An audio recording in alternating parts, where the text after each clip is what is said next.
Britain within the European Union is now underway. It started today with a speech from Lord Rose, the former Marks and Spencer boss, who's chairman of the In campaign.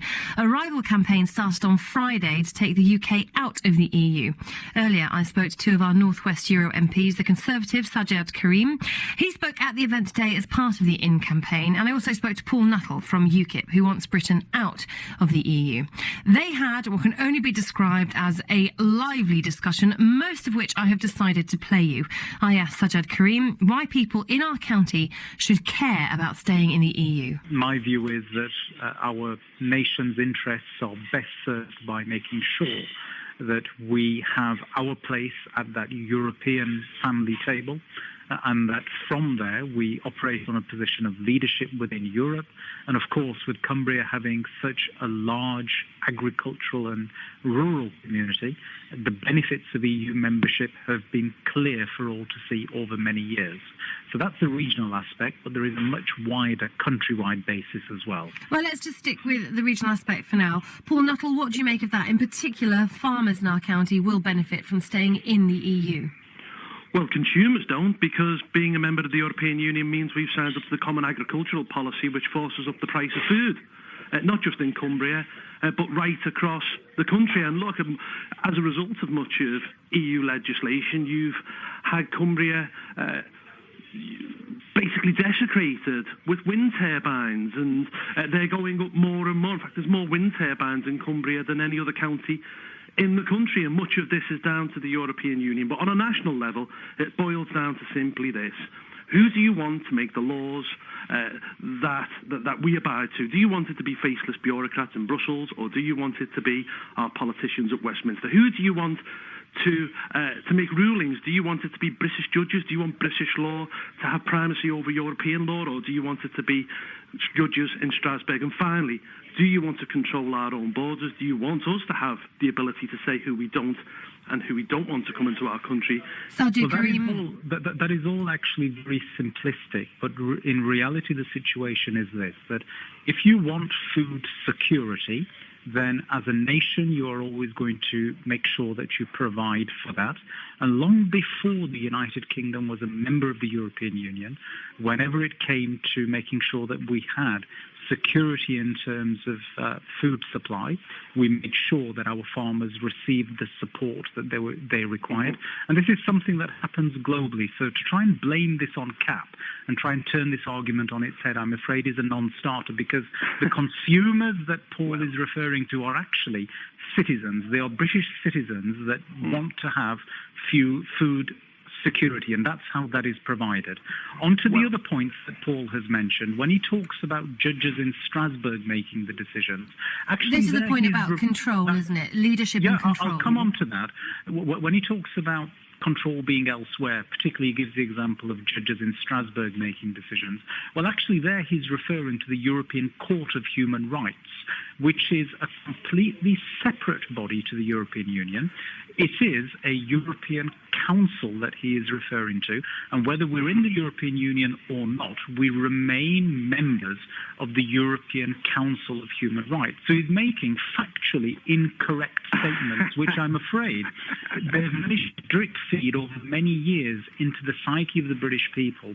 Going on to the point that he makes about having control in the hands of UK politicians, is it really feasible at all that if we are not in the European Union, we will make decisions entirely in isolation from the rest of the world, and we will not have a voice at that stage, and therefore the British input will be missing at that stage? Paul Nuttall, what do you think of that? If we're not there, we have no influence. Well, firstly, I'll deal with the agricultural aspect. Before we were in the European Union, we dealt with the Commonwealth countries. We dealt with Australia, we dealt with New Zealand and Canada, and we turned our back on those countries when we signed up to the European Economic Community in 1973. As for the judges in Strasbourg and the European Court of Human Rights, Saj knows that under the Lisbon Treaty, the European Union and the European Court of Human Rights are pretty much intertwined. You have to be a member of the European Court of Human Rights to be in the European Union, and vice versa. Well, let's come away from that issue. Finally, dealing with sitting at the top table. That's not true.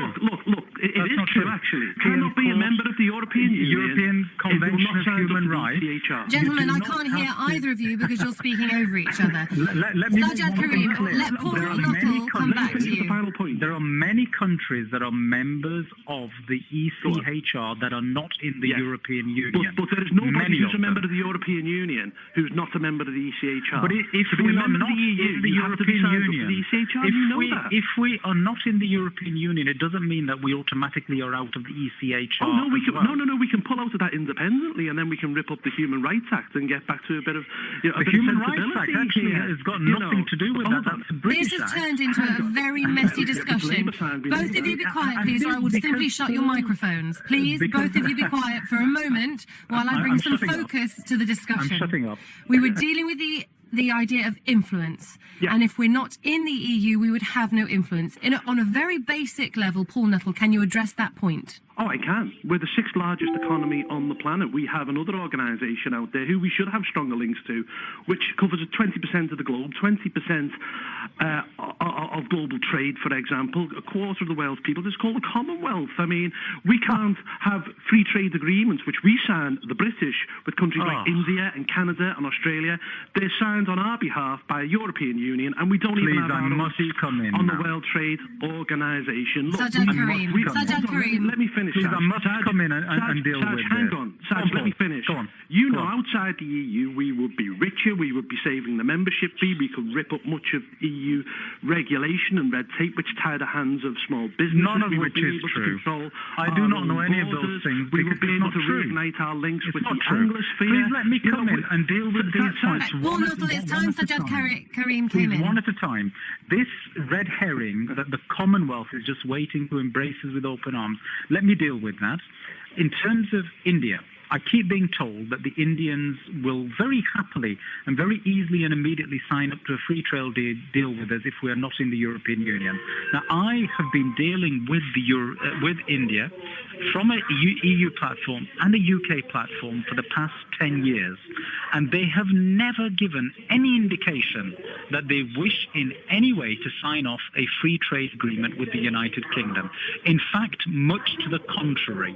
So it's very easy for people in UKIP to make these claims, but the reality is actually very different. Commonwealth countries do not see us in the way that UKIP keeps saying that they see us. I want to move on. I want to move on. Hang on. It's a nonsense. Representative. Gentlemen. Go on, move on. I want to move on to what the newspapers at the weekend published, this list of aims that the government hopes to achieve in terms of reforming the EU.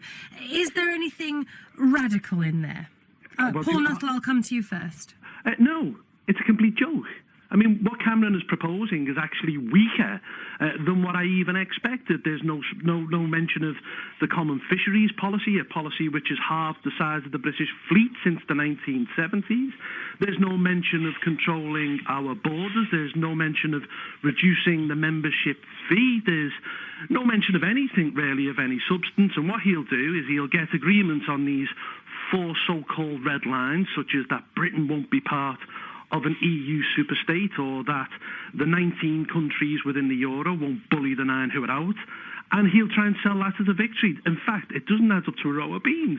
I think we would just simply be better off out, and let's not be fooled by a Prime Minister who's going out there with nothing and will come back with nothing. Sajjad Karim, what do you make of this list of aims? Well, our relationship with the EU is just like any other individual state's relationship with other member states of the European Union. And the EU is not a perfect body, but neither is Westminster perfect, and neither is the way in which business is conducted in Berlin or Paris or Rome perfect. There is always a case for reform in any partnership agreement. And therefore, our aim should be not just to try and renegotiate a relationship for the UK, but actually to improve the workings of the European Union per se. I told you it was lively.